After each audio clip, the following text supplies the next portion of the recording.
Bismillahirrahmanirrahim. Assalamualaikum warahmatullahi taala wabarakatuh. Qala Syekh Mu'alif Allah nafa'ana bihi wa bikum fi darain amin. Rabbi shrah li sadri wa yassir li amri wahlul 'uqdatam min lisani yafqahu qawli. Qalu subhanaka la ilma lana illa ma 'allamtana innaka antal alimul hakim. Assalamualaikum warahmatullahi taala wabarakatuh. Selamat pagi. Kita berjumpa dalam ruangan kuliah subuh ini. Selamat sahur. Selamat menjalani ibadah puasa. Mudah-mudahan semuanya sehat dalam beramal. Mudah-mudahan diterima amalan kita. Bersyukurlah kita dapat jumpa bulan Ramadan. Tidak semua yang dapat berjumpanya, maka kita manfaatkan ia dengan baik, insya-Allah. Amin ya rabbal alamin. Bersama saya insya-Allah hari ini kita sambung dalam kitab 40 hadis amalan sedikit pahala berganda. Seterusnya fadilat solat malam qiyamul lail. Qiyamul lail ni jangan tunggu 10 malam terakhir. Jangan. Entah sampai ke tidak 10 malam. Satu. Yang kedua, kita dalam bulan Ramadan ni tak selalu jumpa. Jadi inilah, dan kebanyakan kita confirm bangun sebelum subuh. Kerana apa? Sahur.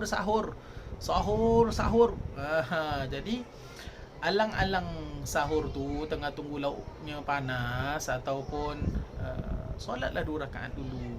Tak kisah berapa, paling sikit 2 rakaat saja tahajud. Kemudian doa asyhadu an la ilaha illallah astaghfirullah nas'alukal jannata wa na'udzubika minan nar. Allahumma innaka afuwun tuhibbul afwa fa'fu anna ya karim.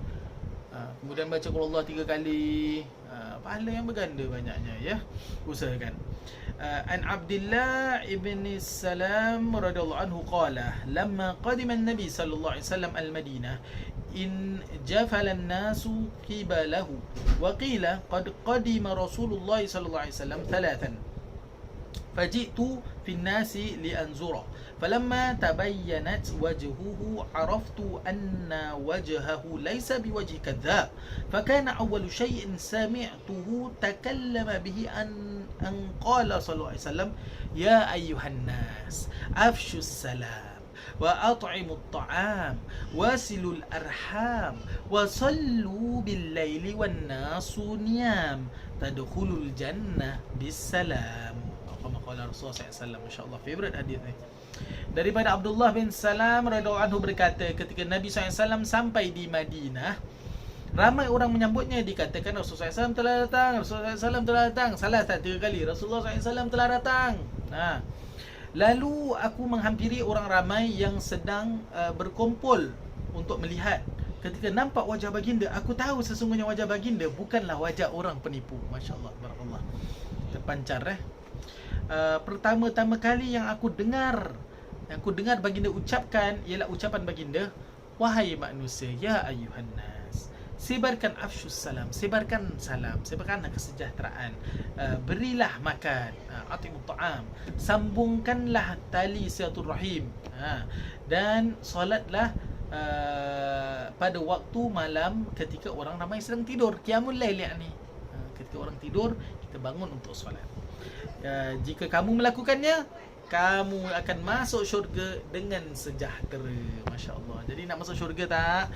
Nak masuk syurga tak? Apa dikak? Tak dengar pun. Nak masuk ustaz, nak masuk. Jadi apa kena buat? Antaranya, sebarkanlah kesejahteraan, atau beri salam, ataupun the peaceful messaging itself. Okay, then give food atau imut ta'am. Lagi-lagi kita dalam bulan Ramadan ni berikan iftar kepada orang yang berkemampuan. Banyak kita tengok ada Allah SWT nama buka puasa, berikan buka puasa online dan sebagainya. Masya-Allah, barakallah. Silaturahim kita rapatkan, walaupun tak dapat pergi rumah ke apa, mungkin ada kesulitan, tapi yang kita boleh lakukan call, message, tanya khabar. Selain daripada itu, bangun solat ketika orang tidur, qiyamul lail maksudnya. Nanti dapat masuk syurga dengan sejahtera. Amin ya rabbal alamin. Baiklah, saya kongsikan sedikit beberapa kisah orang-orang soleh yang berqiyamul lail, yang berqiyam, bangun pada waktu malam, qiyamul lail, diri malam. Sa'id bin Al-Musayyib, seorang penghulu tabi'in, mendirikan solat subuh selama 50 tahun dengan wuduk solat isyak, dan dia selalu berpuasa. Macam mana tu? solat wuduk daripada isyak gunakan untuk solat subuh sebanyak 50 tahun. Maknanya tak batal wuduk dia. Orang ada pernah bertanya kepada saya, "Ustaz, mustahil lah." Dia tak mustahil sebenarnya. Kerana apa?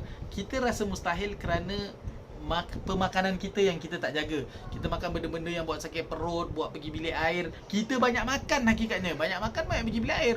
Banyak pergi bilik air, banyak keluar angin, banyak itu, banyak ini. Batal lah wuduk kita. Tetapi ulama-ulama kita, tabi'in, tabi'in, para sahabat, makannya tidak banyak. Hidupnya bukan untuk makan, hidup untuk ibadah. Beza dengan kita. Kita beribadah untuk makan. Kita hidup untuk makan. Salah. Jadi kita kena ubah. Jadi bagusnya puasa ni sekat makan kita untuk ingatkan kita, wahai hamba Allah, dengan disekatkan makan, minum dan nafsu anda, potensi anda melakukan ibadah dan meningkatkan kerohanian begitu banyak dan besar sekali. Masya Allah, tabarakallah. Patut orang yang berpuasa tak makan tak minum lemah, tetapi kita tidak lemah. Kita terus boleh malam, boleh solat, kita boleh qiyam, boleh baca Quran, boleh tadarus dan sebagainya. Masya Allah, tabarakallah. Satunya hebatnya bulan ni, bulan Ramadan, hebatnya juga manusia yang di mana we are all devoted servants. Masya Allah, tabarakallah. Boleh je semua makan tapi di tempat orang tak nampak. Tapi Masya Allah, tabarakallah, kita tak lakukan kerana kita ada ketakwaan di dalam diri kita. Masya Allah, tabarakallah. Syok jadi tak mustahil untuk menjaga wuduk daripada isyak sampai ke subuh. Tak mustahil. Mustahilnya adalah kerana kita tak jaga makan dan melayani nafsu kita selalunya. Kedua, seorang hamba yang soleh, yakni Abdul Aziz bin Abi Rawad radhiyallahu an rahimahumullah, menghamparkan tilam untuk tidur pada waktu malam. Dia kemudian meletakkan tangannya di atas katil sambil memegang tilam, lalu berkata, "Alangkah lembutnya engkau, wahai tilam, akan tetapi tilam di syurga lebih lembut daripadamu." Dia kemudian bangun untuk mendirikan solat. Masya Allah, motivate diri sendiri.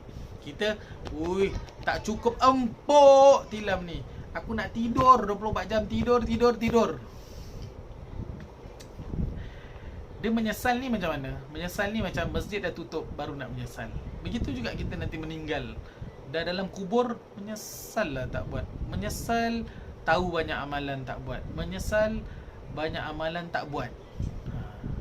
Penyesalan aja tak habis-habis. Jadi sekarang ni masih hidup, hari-hari ni masih hidup, pertingkatkan. Ini peringatan bukan untuk diri anda, tidak, ini untuk diri saya sendiri. Kebetulan ada mic, ada video, dia rekod, manfaat ramai insya-Allah. Allahumma salli ala Sayyidina Muhammad.